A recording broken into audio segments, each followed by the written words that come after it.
Okay, we're going to go ahead and get started. So welcome. I'm Carolyn Leap. I'm the Moran Eco-Teen Director at the Houston Museum of Natural Science, and I work with that and some other teen programs and teen things we're trying to expand, including the Moran Teen Advisory Council. And so depending on your view, whether you have a speaker view or gallery view, you might just be seeing me or you might see other people.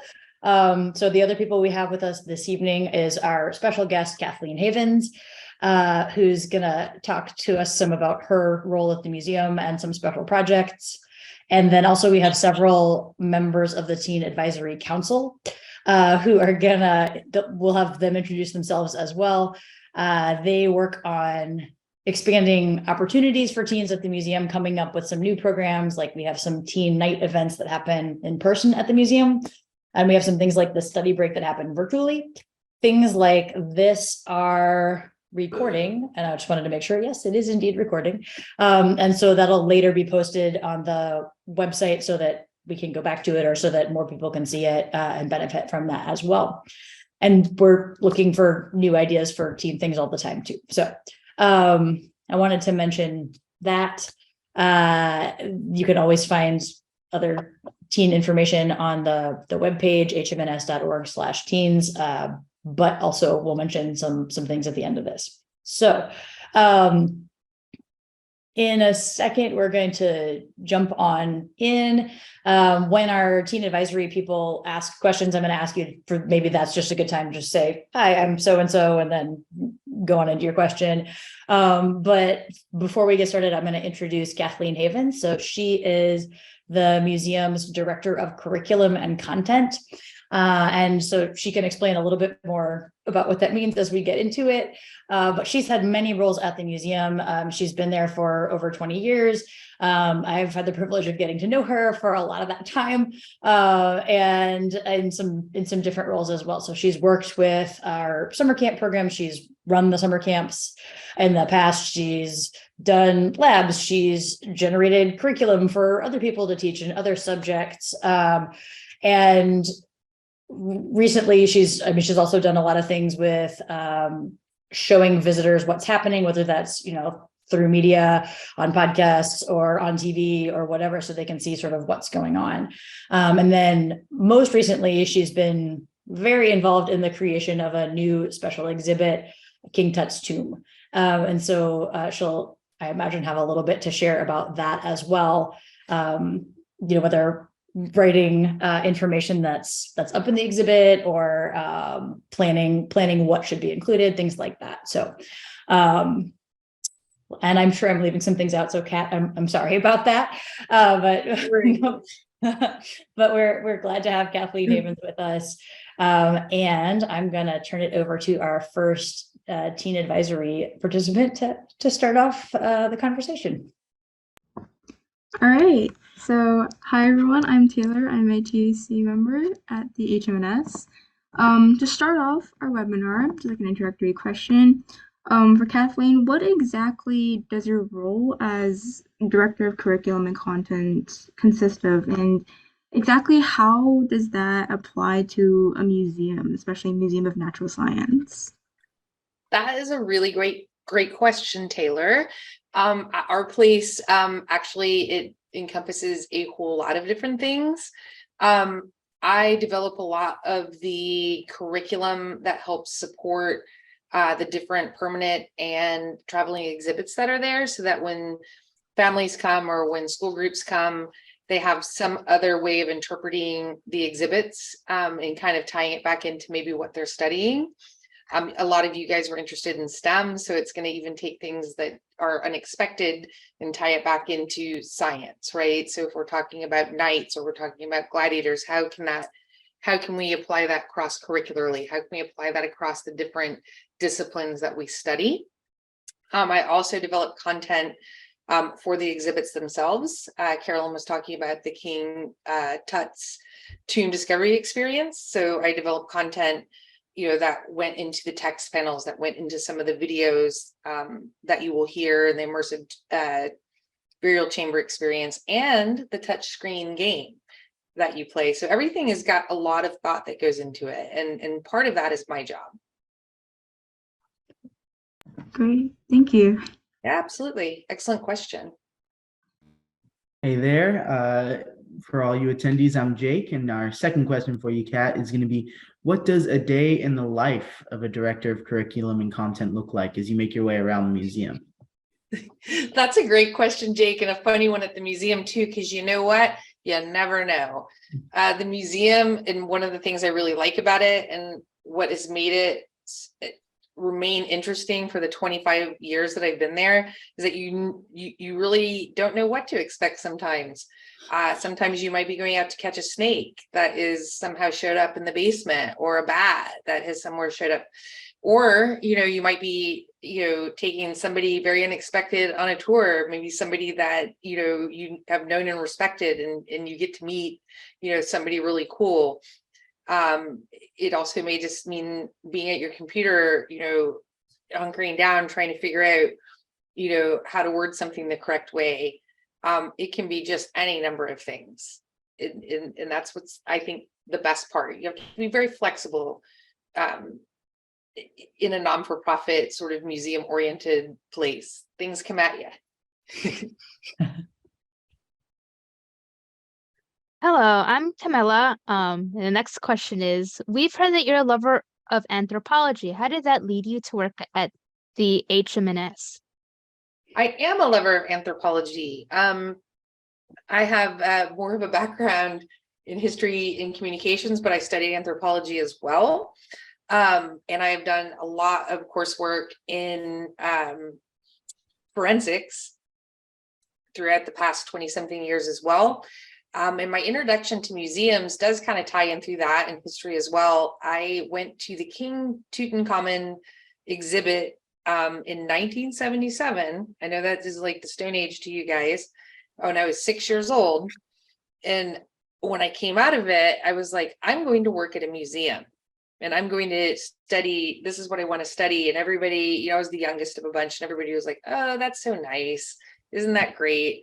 But I'm a big believer in that experiences matter, especially experiences like you guys are having right now by being in the museum, by being a part of it, that it can be very life-changing, right? It can change the way you think, it change the way your trajectory. And it did so for me. I really, truly believe I am where I'm at today because my parents decided to drive all of us kids down, there were a bunch of us, to New Orleans to see that exhibit.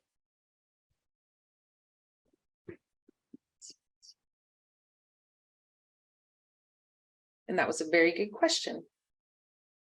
Who's next? Who's going to give me a question? I'll ask the next question. Excellent. Hi, everyone. I'm Emma.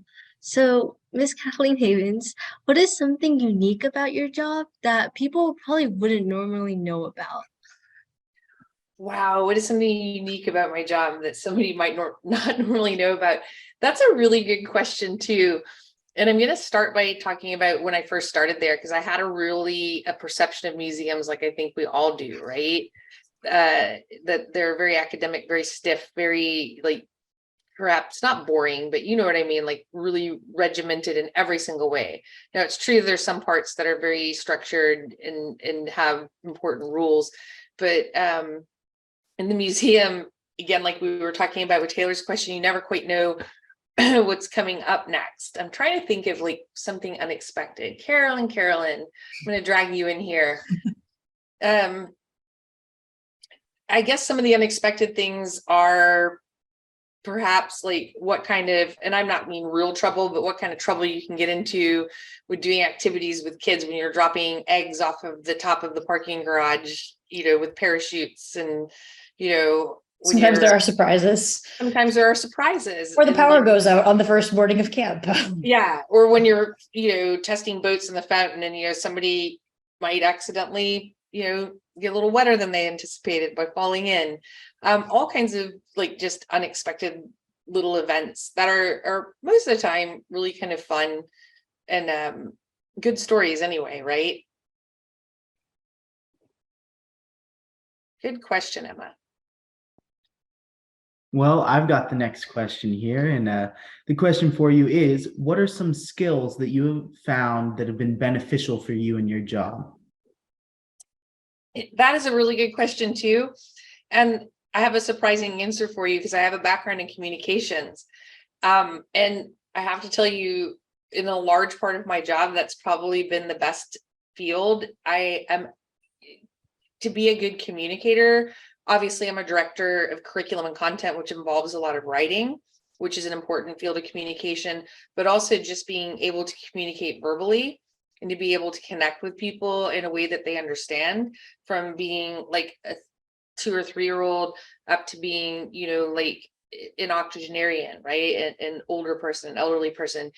You have to be very flexible in all kinds of ways, from age to different nationalities, all kinds of different people. So being a good communicator has been probably the best skill that I have.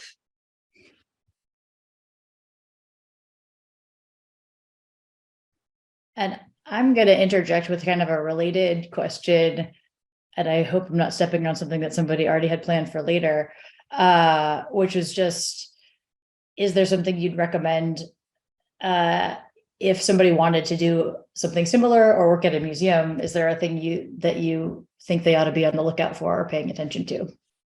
Absolutely. I'm going to answer that in a kind of a twofold way. I think like what these young people are doing by being involved at this age, by going in and volunteering, experiencing the different spaces in the museum, kind of being open to whatever the museum has to offer them as far as opportunities like that, is going to be really important if you are interested. Also, being open as you go through your studies, in high school and even in college, that you never really quite know necessarily where something is going to lead you. You might think you have this one track, but kind of be open to other things that come along the way, right? That knock at your door. Try to be flexible. I don't think that I would have, number one, gotten my job at the museum if I wasn't flexible.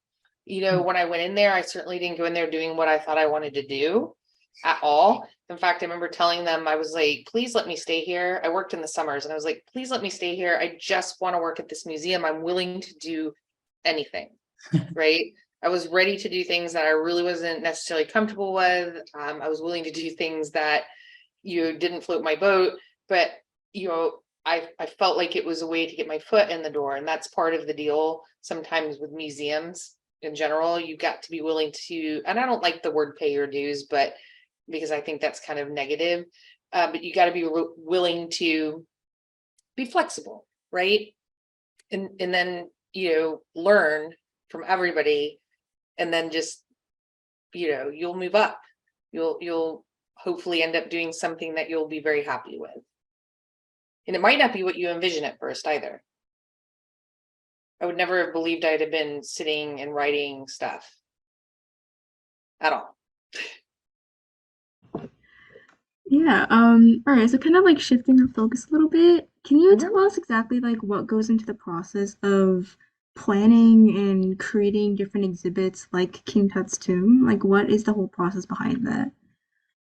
Sure, I can speak to sort of the general process. The King Tut's tomb discovery experience was the first one that I'd worked on in a really involved way. We have an amazing exhibits team, and there's so many different members and so many different people with different skill sets that are involved. So obviously there's sort of the planning phase where you get the general idea of what you want to do. And then you sort of get down to the bare bones of what's that going to look like, right? And they develop a lookbook is what it's called, right? So you have like the general, like how big is it going to be? How many rooms? What's going to be the content in each of these different rooms, and how are we going to present that? Are we going to have areas where people can touch things? Are we going to have areas where they can hear things? How are we going to include people and make it accessible to everybody, right? Are we going to have ways for people who might be visually impaired? Are we going to have ways to include people who, have differences, right? So that's a big part of it too. And then like budgets, working with that and figuring out how much money you actually have to spend and where you're going to cut things, and time schedules. There's just an incredible amount of things that go into it. And I think the biggest lesson I learned, and I'm going to go ahead and sell myself out here at 52 years old, I was like a beginner with this, and it was such a great learning experience. And that's another thing to tie back to, I think it was Jake's question. I'm losing my space now. Like being flexible, right? Being willing to be a learner, like a lifelong learner, right? Because I was like, I was used to being in charge. I was the director of summer camp. I was used to being the one everyone went to. In this case, I was like, ooh, is this a dumb question? You know, who do I ask? But what a learning experience, because we have so many talented people that come there because they believe sort of in the mission of the museum and what we're doing. It's just absolutely amazing. These are great questions. These kids are these young people, not kids, won't call you kids. These young people are amazing.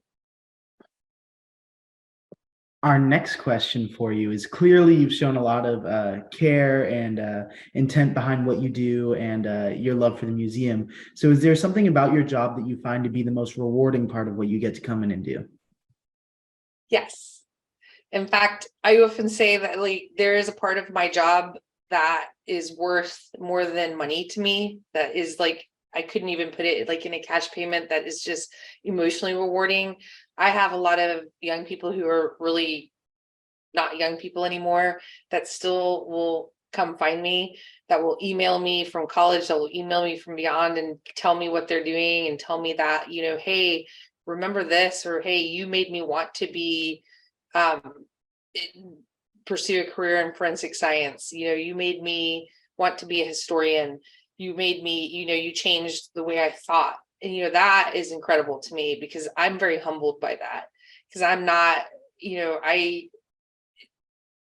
I'm passionate about what I do, but, you know, I'm not, you know what I'm saying? And when somebody comes to you like that, it's very, very moving. And that is what I think the most rewarding part is for me. I've got a lot of people in my life from my years at the museum that were patrons and students and parents of students and all of those kind of things. Next question. What has been your favorite moment from working at your job? Ooh. It can be more than one if you can't really decide on a specific one. What is my favorite moment? Wow, that's a tough one. I think my favorite moment, if you've ever been in one of my classes, you know this too, everything is my favorite at that moment, you know, no matter what it is, because I get very excited about things. I think my favorite moment currently, if we can define it like that, is that we completed this exhibit and that people like it. And I'm astounded. I'm like super like, this is my favorite. Like, we did something good and people are enjoying it and people are learning from it. And that is my current favorite moment, for sure. My other favorite moments though too are like from camping classes, when somebody or a student or a camper who might have been struggling for some time actually like really kind of got it, and like really you could watch the wheels turning and the growth happening, and they became successful. You know, not that they weren't successful, but you know, they really kind of got their bearing and got, you know, their sea legs, I guess. There's been a lot of those. Awesome. Oh, that sounds really good. All right, so we have the final ultimate question that I think a lot of us kind of think about, which is, what is your favorite exhibit at the HMNS? That's an easy one for me. Actually, the Hall of Egypt is my favorite exhibit at HMNS. I find it, I've been fascinated, like I told you guys before, with ancient Egypt since I was just a little girl. I find that particular hall to be extremely peaceful. I know some people are bothered by the mummies and that kind of thing. I find it absolutely enthralling, and I can feel the history, which I know also sounds a little creepy, but I can just feel it kind of permeating, you know, from my surroundings and the stories those objects have to tell, and who touched them and who held them and what they did with them, you know, and who this person was. You know, what was their personality like? Were they afraid of? What did they love? You know, all those kind of questions. Awesome. Do we Thank have a you. chat question, Carolyn? I was inviting our participants, if there was something that was pressing that you wanted to ask while we had a chance, with Kathleen Havens, to go ahead and write that in there now. But And I've Tap got folks I've covered got a a lot of little ground. time. I'm not in a hurry. Sure. So, so I wanted to mention a couple things. First of all, thank you for sharing all of that. That was amazing, to hear about that and hear from those perspectives. And I just wanted to mention a couple things, because I don't feel like she gave herself enough credit on some of this in terms of her role in the TUT exhibit is actually quite extensive. So very large portions of the written material in there are things that Kat created, or worked with people to edit, about the explanations and the text and the understanding this. And when she's talking about things like making them accessible to people who might be visually impaired, for example, like there's a specific part of the exhibit where there's features that are, more touch-based than often might happen in an exhibit. So that's helpful. With visual auditory descriptions, which I think is fabulous, and I love creating those. That's my new passion right now, by the way. That's great. We have a question from Andrew. When you choose to do what you do, was there anything you'd consider a drawback? That's a good question. I'm going to answer it honestly because I think that's important, right? Because I don't think it's great to sugarcoat the good, you'd have to take, there's always some things that aren't as positive or even sometimes negative. So, and Carolyn can probably attest to this, sometimes there was a little bit more, there wasn't always a great work-life balance, and you have to learn to do that, because when you are passionate about something, you tend to invest more time than you should without being able to give yourself the kind of self-care you need for your own time, the kind of downtime. And that is on you because you have to learn how to do it to some extent and to be able to draw some boundaries around that. That would probably be the biggest drawback. And really the only negative drawback that comes to mind at the moment. I'm sure given time I could come up with some more.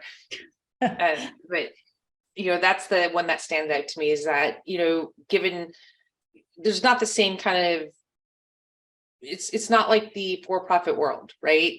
Where there's as many resources perhaps, but that's okay too. You can also learn how to take care of yourself, and you can learn how to make it work. Okay.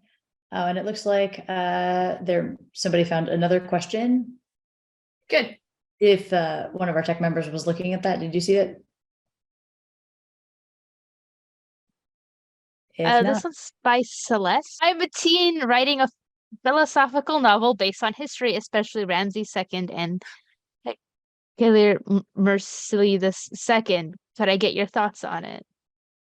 And this is I think that sounds really ambitious, and I'm very impressed that you are writing a philosophical novel about Ramses II. I think there's a lot of, and I didn't get the second name quite right, and I might not know it even if I did, but I think that's very ambitious, and I think there's a lot to be learned, both from a philosophical point of view, but also from a historical, and being able to tie it back into the modern with sort of intrigue and politics and all kinds of things. I would be interested in reading that once you are done.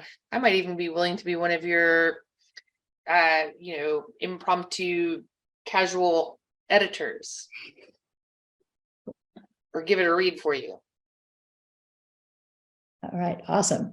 I don't see other questions popping up in the Q&A, so thank you for helping us with those ones as well. And thank you, those who are attending, thank you for contributing that also. Yeah, that's great. So a couple quick things before we wrap up here. I might have mentioned at the beginning Kat's involvement with this exhibit, but I didn't mention that with these teen nights that we have, those generally are a chance to explore an exhibit with other high schoolers, with some activities that our Teen Advisory Council folks have designed, like a scavenger hunt or some craft activities, or somewhere in the building we will have snacks, not in with the artifacts. They don't like that. So we'll have another one of those coming up. And the one that we'll have in January will actually end up being related to this exhibit. So stay tuned for that. We'll email everybody who attended this. And if you're on our teen lists already, which I believe all of you are who are attending, you'll get a notice about it. So And I would love to see you guys there because I will be there. I will make a point of it. so if you would like a chance to pick Kat's brain a little further, or just ask her which are her favorite things in the exhibit, that would be an amazing opportunity to get to do that. So I want to say thank you to our TAC folks for coordinating this, and a big thank you to Kathleen Havens, our Director of Curriculum and Content at the Houston Museum of Natural Science, for sharing her experience at the museum and some stories, and also some guidance for sort of what we could consider as you're figuring out what might be of interest to you or how you would go about that. So this is the third one of these study breaks we've had with the Houston Museum of Natural Science staffer. I have really enjoyed them. I learned something new every time, even when it's somebody that I've known for a while. So thank you very, very much for doing that. I would also like to say I'm super impressed with the level of questioning. I've done a lot of media in my time, and these were very thought-provoking questions. These were ones that really made you kind of dig deep on the spot. And sorry, my little Maine Coon kitten is now getting excitable. He's a handful. But anyway, I'm very impressed with you guys, and I think this is such a great program. And I'm really excited to be a part of it. So thank you for having me. Of course. Yeah, and I'd second that. Thanks for our teen advisory people. Other opportunities to get involved. We have a summer eco-teen program. We list stuff like this on the website. So we're not going to get into all of that now, but we'd love to have everybody who's here, get involved with us in other ways too. And attendees, thank you so much for coming. Kat, thanks for coming. Absolutely. Bye, guys. Bye. Have a good evening.